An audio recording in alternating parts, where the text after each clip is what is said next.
નમસ્કાર. જીવનમાં કંઈ પણ મેળવવા માટે આપણે જીવનમાં શું જોઈએ છે એની ક્લેરિટી હોવી ખૂબ જ જરૂરી છે. અને ક્લેરિટી લાવવા માટે આપણે ગોલ સેટિંગ કરવું બહુ જરૂરી છે. હવે અગર હું તમને આજે કહું કે તમારા ગોલ શું છે, જસ્ટ રાઇટ ઇટ ડાઉન. જે પણ તમારા ગોલ હોય એને એક પેન પેપર લઈને લખો અને ગોલ્સનું રિસ્ટ્રિક્શન નહીં રાખો. અગર હું તમને કહું તમે ગોલ લખો તો એકવાર બેસીને શાંતિથી વિચારો તમે કેટલા ગોલ લખી શકશો? 5, 10, that's it. Take a time, થોડો ટાઈમ લો, પેન પેપર લો અને તમારા ગોલ્સ લખો અને try to get it till 100 goals. 100 goals હું એટલા માટે કહું છું કે તમારા મનમાં એ ક્રિએટિવિટી વધશે, તમારી વિચાર શક્તિ વધશે. એક જે રિસ્ટ્રિક્ટ કરી રાખ્યું છે કે મને ખાલી આ જ વસ્તુ જોઈએ કે આટલી જ વસ્તુ જોઈએ, હું ખુશ છું, એ વસ્તુની બહાર આવો. અને એ આવવા માટે તમારે તમારા થોટને વાઇડ કરવું પડશે, મોટો વિચાર શક્તિ વધારવી પડશે. અને વિચાર શક્તિ કેવી રીતે વધશે? લખવાથી. તમારા મનમાં જે પણ આવે એ લખો. અગર આપણા ગોલ્સ એની ઓરિએન્ટેડ હોય છે, હેલ્થ, વેલ્થ, ફેમિલી અને ઇમોશન્સ, મતલબ સ્પિરિચ્યુઆલિટી. હવે આ હું એક 4 ફિલ્ડને લઉં અને એમાં પણ અગર હું 10 ગોલ બનાવું તો મારા 40 ગોલ તો આરામથી બની જવાના છે, રાઈટ? સો 40 to 50 ગોલ્સ તો આરામથી તમે લખી શકો છો. અને એનાથી આગળ વધવાની જરૂર છે. એ આગળ વધવાથી મતલબ વિચાર શક્તિ કેવી રીતે વાઇડ બનશે? સ્ટાર્ટિંગના તમારા જે ગોલ હશે that will be related to you and your family, right? હવે એનાથી આગળ વધીને આપણે જોવાનું છે ફોર સોસાયટી. તમે સોસાયટી માટે શું કરી શકો છો? ચેરિટી માટે શું કરી શકો છો? યુનિવર્સનો એક નિયમ છે, તમે જેટલું આપો અને જે આપશો એ જ તમારી પાસે પાછું આવવાનું છે, રાઈટ? તો જેટલો તમારો ભાવ આપવાનો હશે અને જેટલી સારી વસ્તુ આપવાનો હશે એટલી જ તમારી પાસે એના રિલેટેડ ઓપોર્ચ્યુનિટીઝ આવતી જશે.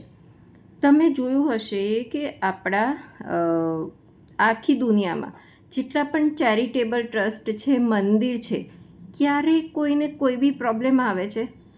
ભરપૂર ધન હોય છે, મતલબ લોકો ભરી ભરીને આપતા હોય છે. કેમ?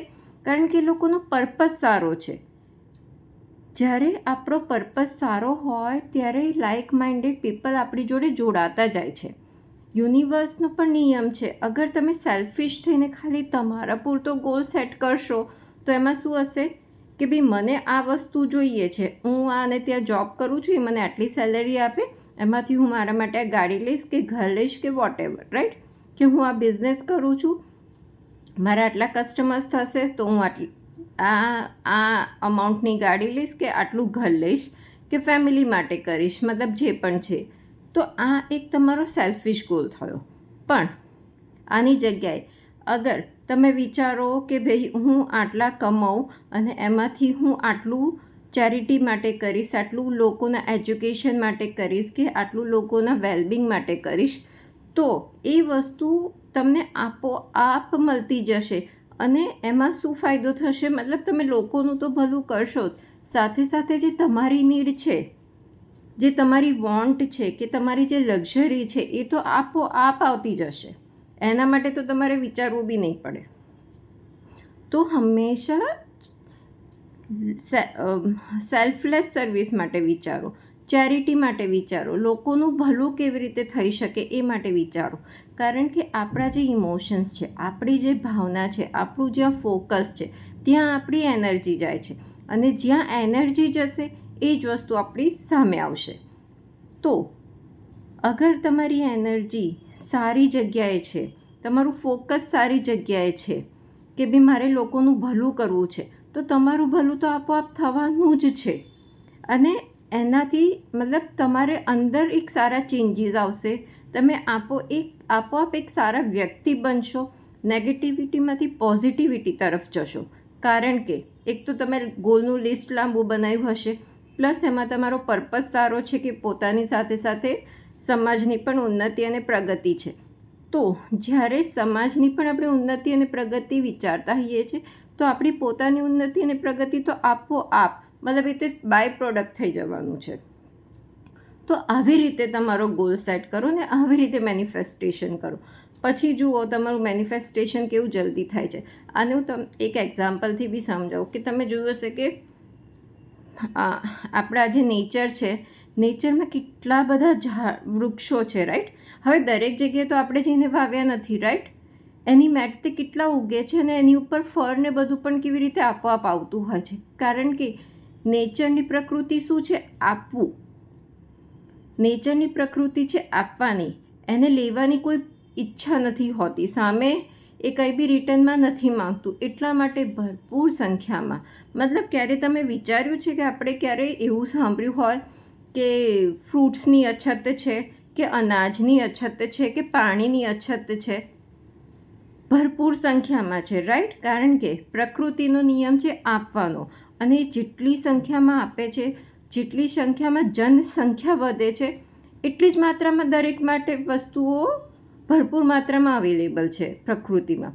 તો અગર ભગવાન પ્રકૃતિને વગર માંગે બધું આપે છે, કારણ કે એ આપણને મળી લે, તો આપણે અગર સમાજ માટે વિચારીશું, પ્રકૃતિ માટે વિચારીશું કે મારે આ વસ્તુ સારી કરવી છે, તો ઓટોમેટિક આપણા માટે એ બધા રસ્તા ઓપન થવાના જ છે.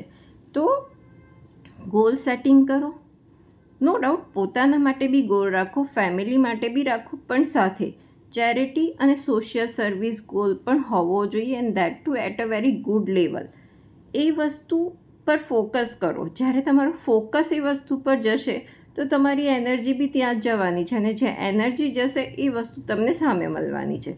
તો આવી રીતે તમારા ગોલ સેટિંગ કરો. પછી જુઓ તમારું મેનિફેસ્ટેશન કેવું સરસ થાય છે. મતલબ તમે કોઈ સારી વસ્તુ વિચારશો ને તો એના માટેની મદદ આપોઆપ આવતી જશે. અને આ હું મારા પર્સનલ એક્સપિરિયન્સથી કહી રહી છું, હું આમ જ નથી કહી રહી.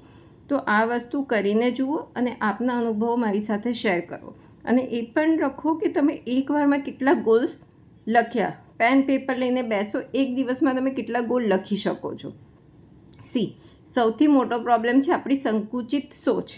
આપણા વિચાર એટલા રિસ્ટ્રિક્ટેડ છે કે બસ મને આ મળી ગયું, લાઈફ સેટ. પણ એ મળ્યા પછી કોઈ લાઈફ સેટ હોતી નથી. It's more and more and more. તો એકવાર બેસીને ગોલ સેટ કરો, અને ગોલ સેટિંગને બી બાયફકેટ કરો. પોતાના માટે, ફેમિલી માટે, અને ચેરિટી માટે, અને સમાજ માટે. અગર આવી રીતે તમે ગોલ સેટ કરશો તો એ માટેનું તમારું ફોકસ ત્યાં જશે, અને એ રીતેના તમને રસ્તાઓ ખુલતા જશે. તો આ વસ્તુ કરીને જુઓ ને આપના અનુભવો મારી જોડે શેર કરો. આશા રાખું છું આ વિડીયોથી આપને પ્રેરણા મળી હશે. વિડીયો પસંદ આવ્યો હોય તો વિડીયોને લાઈક કરજો અને ચેનલને સબસ્ક્રાઈબ કરજો. મને સાંભળવા બદલ અને આપનો કિંમતી સમય આપવા બદલ આપનો ખૂબ ખૂબ આભાર. ફરી મળીશું નેક્સ્ટ વિડીયોમાં.